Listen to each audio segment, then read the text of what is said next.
I made a video talking about Calamity and ranting about it, and some people agree with me, some thought it was too far-fetched, but this video will just be a rehash of that video, along with its follow-up. But I will explain more, rework some of the abilities I suggested, and talk more about the whole scout point. So if you got into Wave 80 on Endless, you're probably familiar with the Calamity. He is an entity that has an absurd amount of HP, coupled with a few abilities. But he is often hated due to being a DPS sponge, along with doing basically nothing. To start off, the Calamity has 4 abilities, 2 of which only happen once, and the other 2 share the same animation. The first 2 is a huge horde of 104 enemies that up to 8.1 million HP. The second ability is a Stomp that deals 1500 damage, plus a stun, along with summoning 22 enemies. The third ability is a Second Stomp. It kills 15% of all towers besides warships, and summons 4 enemies. The Rage mode activates at 1 million HP, Calamity kills a quarter of all towers along with moving slightly faster, and uses the Second Stomp more often. So the roster here is pretty lackluster, already pretty bad, and the boss before him has double the abilities, making Calamity an underwhelming boss in abilities. Another reason he sucks is because of the warship. I haven't played Endless in forever, but I still do know that Calamity will get torn to shreds thanks to the warships. The horde is pretty obvious to explain because you're dealing with one of the best crowd control towers in the game. Like Calamity, unlike the other 3 bosses, he has next to nothing to take out warships. His rage mode is the only thing able to kill them. I'm not saying he should be as powerful as the Void when taking out ships, but at least force me to focus on my navy during Wave 80. Also, it makes you more money than you lose. Due to his pretty dumb damage output and his insane amount of HP, but his huge AP isn't really a threat, but he moves as fast as a snail in quicksand. I'd also want to talk about the whole scout point. Basically, Calamity isn't really the powerful entity they are. This is actually a scout form, which is what some people use to justify why he's weak. But I really don't like this excuse for the following reasons. First of all, I really don't like how people are trying to use lore to excuse bad gameplay. You can't deny Calamity is a boring boss fight. Second of all, this lore reason is a bit flawed in my opinion. Calamity being a scout entity doesn't change anything. It just means he's not the strongest form of the Calamity. Third of all, you're telling me this guy cannot do some pretty cool stuff when he summons beings from hell and also managed to tint the Earth's atmosphere red. Fourth, the lore can be changed. Unless I'm missing something, making Calamity stronger doesn't mean the lore is flawed forever. The developers can just change the lore anytime they want. Finally, my reasons are gameplay reasons, not lore reasons. To put it short, he's a bullet sponge boss. The entire point of his existence is just to be a DPS test, not a skill test. Which I don't get because he's the canonical final boss of Endless, and yet I'm more stressed defeating Apex Predator than defeating him. The next segment of this video will be about revamping Calamity's abilities. I have done this in the video below, but I'm going to do it again. I'm going to introduce some new abilities, rework a few, and remove others. To start off, I would increase the HP to 8 million. I know the whole 666 thing, but I think that amount of HP is too low, unless you had a 666.666 shield HP. I also think it would be cool if Calamity's name was hidden until his rage mode. I'd also like it if a visor had a larger role in the build-up and the Calamity boss fight, instead of just being cut off. First of all, his initial horde will be 20 to 40% shorter. This is to compensate with the fact that he will have more offensive abilities. The 2 strong millions, the Catastrophic and the Cataclysmic, will have the ability to attack towers. They can punch towers in their track, dealing 400 damage, or unleash a small red crystal at the towers, dealing 300 damage. Also, I would have flying enemies into the horde. Obviously, Endless was due for some flyings. I don't really know what to name them. I would have said they have 666,666 HP, and move slightly slower than the rest of their minions. Now that we got the stupid horror out of the way, the first ability will be keeping the first Stomp ability. The second ability would be a lifesteal ability.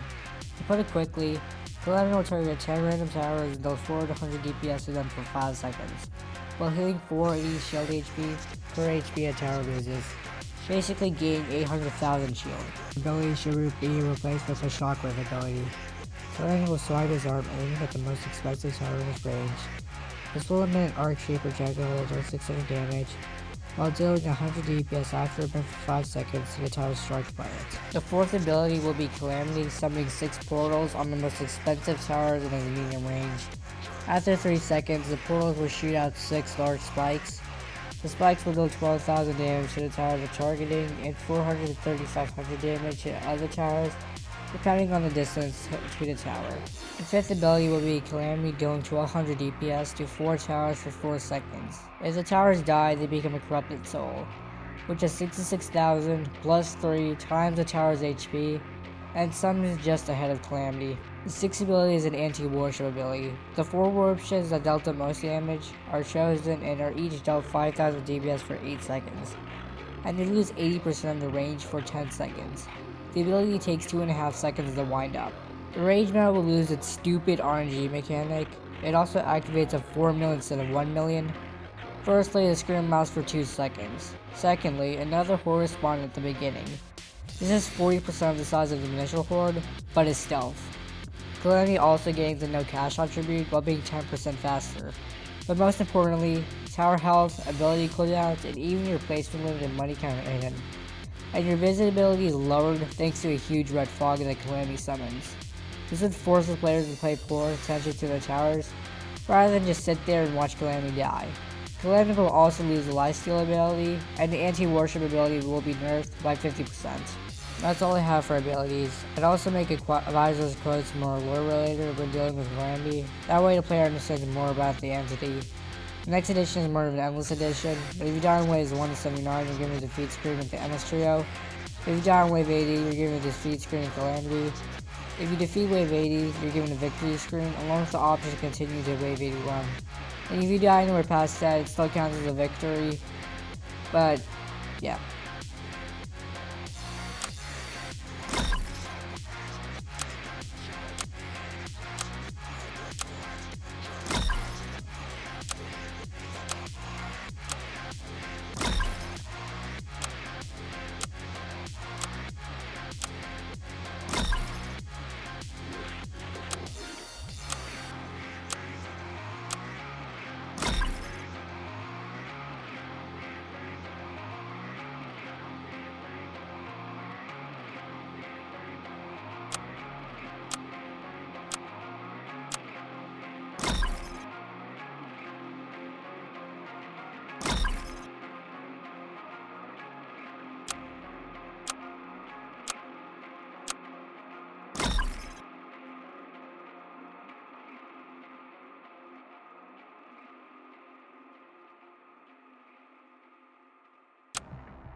Now I'm done with my stupid writing. For visuals, I think Calamity is a cool model, but I would make it after 4 million. Calamity will get more red cracks across his body, just so it looks slightly cooler.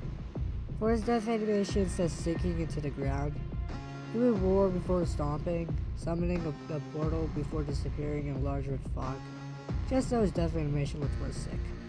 So yeah, comment your experience with the Calamity, what you would change about it, and what do you think of my ideas. Like and subscribe or I'm coming to your house and barging right through. Probably go reason that was a joke. FBI, don't kill me please.